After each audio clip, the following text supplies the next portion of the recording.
This is the Horse Radio Network. This is episode 284 of Horse Tip Daily, a different horse tip, a different equine topic, a different equestrian expert every day. Horse Tip Daily brings the world of equine knowledge to you one day at a time. Today's tip is brought to you by Kentucky Performance Products. Visit them at kppusa.com. Enjoy today's tip.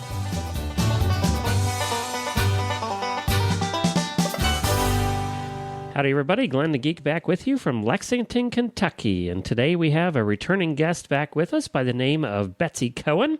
We call her Betsy Bickmore because she works for the Bickmore Company, and she knows more about leather care than anyone I know. And, of course, Bickmore is one of the leading companies in the leather care business.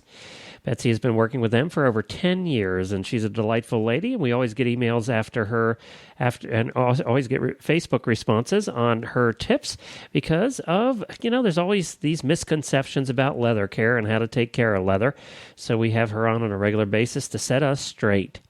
And we're going to get to Betsy right after this message from Kentucky Performance Products and some cool things we did with them on the Tack and Habit show. And then we'll be back with Betsy Cohen, better known as Betsy Bickmore. Hi, everyone. Glenn the Geek here. Kentucky Performance Products has become a favorite of many listeners of the Horse Radio Network. They have a product that we want you to consider called Contribute. Take a listen to episode 14 of the Tack and Habit radio show, and you will hear a complete discussion on this product with Delia from Kentucky Performance Products. Contribute is the omega-3 fatty acid supplement that is so important to your horse's well-being. Contribute helps maintain soundness and longevity by protecting joints from damaging inflammation and sustains a strong immune response in horses of all ages. Learn all about omega-3 and 6 fatty acids and why they are so important by listening in at tackandhabit.com, episode 14, or go to kppusa.com for more information. That's kppusa.com. Well, hi, Betsy, and welcome back to Horse Tip Daily. Hey, how are you, Glenn? I'm doing good today. Now, we're here talking about, it's interesting because of a conversation today. We've had quite a bit of rain here in Kentucky this year.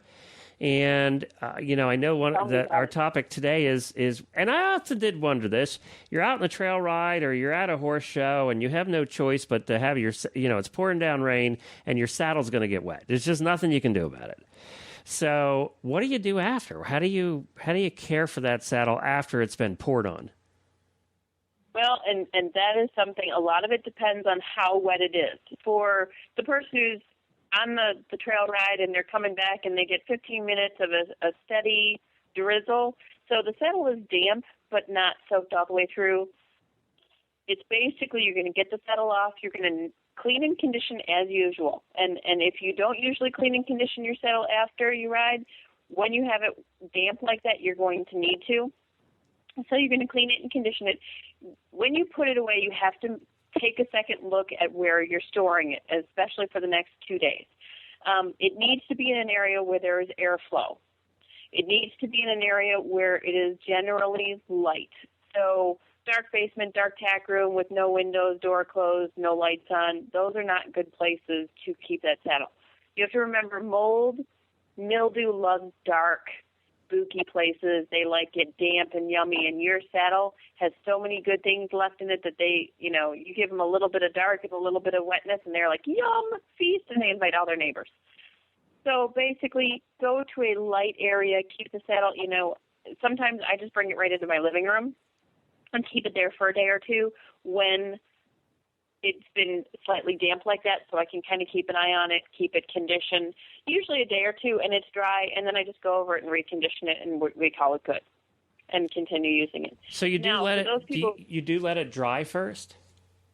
Well, like I said, right after you're done riding in it, you're going to clean and condition it as usual, and then you're going to put it up and watch it for a day or two. Make sure no mold is growing in, and basically you're going to condition it after that and then put it away back in your tack room wherever it's normal, because by that time it should be dry. Okay.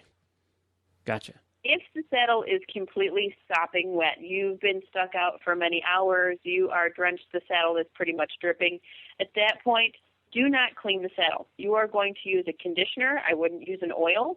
I would just use a straight conditioner. I would suggest Bic 4 or Bic 5, just because That's the products I'm really familiar with.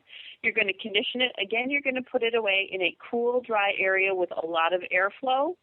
You're not going to take a blow dryer to it. You're not going to put it next to the air vent. You just need naturally moving air. So if you want to put it in your living room with the overhead fan, so it's just circulating the air, that's good. You're going to wait until it's almost dry. So that sopping wet saddle, you're going to bring it into your living room, is my case.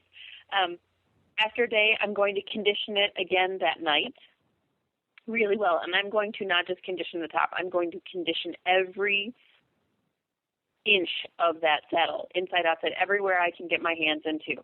Then I'm going to let it sit overnight, and I'm going to go back and recondition it. What you don't want to do is if you just leave that saddle to sit and dry out, that leather is going to get very, very dry and crunchy.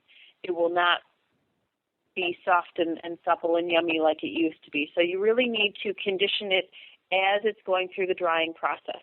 And that's every 24 hours usually works, depending on how wet it is. That's basically, I've only been caught in the rain where I've been completely soft and soaked through one time, and basically every 24 hours I'd go back over it and really condition the leather, hydrate it really well, and then let it dry. Again, keep it out of the dark.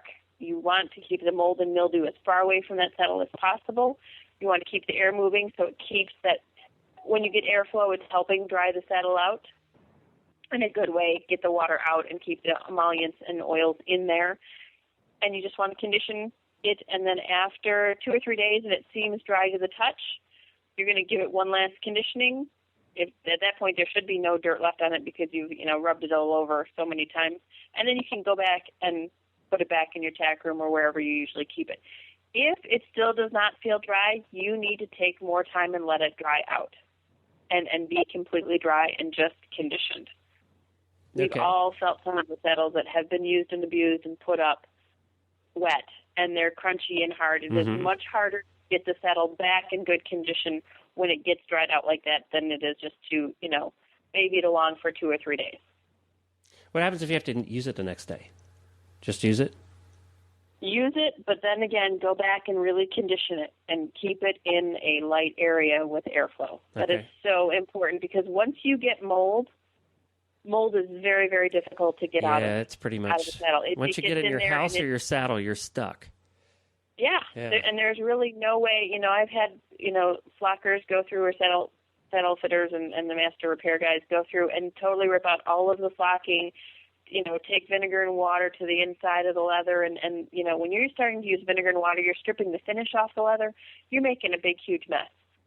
And it's expensive, and you're still not guaranteed that you're going to get it all the way out. But mold and mildew wreck saddles quickly. They make them dangerous. They wreck the integrity of the saddle, of that leather, because they're eating away at all the little fibers of the leather. And that leads to dangerous tack. So at that point, 1 ounce of prevention is worth, 20 gallons of Big 4. All right, so take care of that saddle after it's been rained on at the show or on the trail ride. Put it in a light, breezy place of some sort instead of your dark tack room, which you shut the door and don't see it again for 3 days. And I would also tell you to get the saddle pads that are also damp away from it. Don't cover it with a saddle cover or anything.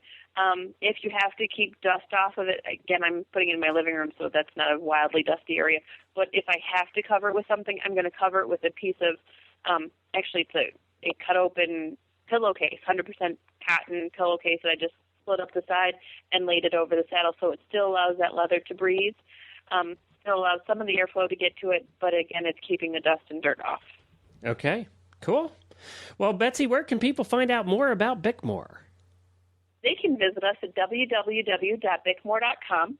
And actually on our homepage, if they go and visit there, on the upper right-hand corner, there's a button for a free sample of the new Bic 5 Complete Care, which is kind of like Lazy Man's Leather Care. It's a spritz, a wipe, and you're done. You're good to go. I use it on cleaning all of my tack when the tack is usually still on the horse, because it's easier for me just to squirt the saddle down, wipe it really well, pull all the billet straps and that sort of thing, and then take it off and put it away than having to put it on the saddle rack and having the saddle rack move and trying to pull up flaps. Right. So it's a great product. You'll get a 4-ounce sample for free. Usually takes us a couple weeks to get it out to you because we have tendency to do it all at once, but they just go in and sign up, and we will send them a sample. All right, that's great. Well, thank you very much, Betsy, and we'll have you back again soon. Oh, I look forward to it. Have a great day. Well, thank you to Betsy for that. I hope that helps you take better care of your saddle after it's gotten wet. All of us always wondered what to do about that. So now you heard it from the horse's mouth, from Betsy at Bickmore, and she gave us all the advice we need to take care of that wet saddle. And you can also listen to all the other shows on the Horse Radio Network at horseradionetwork.com. We have a total of 8 of them now. Don't forget, our World Equestrian Games coverage is beginning in a few short weeks. Check out the websites for all the details.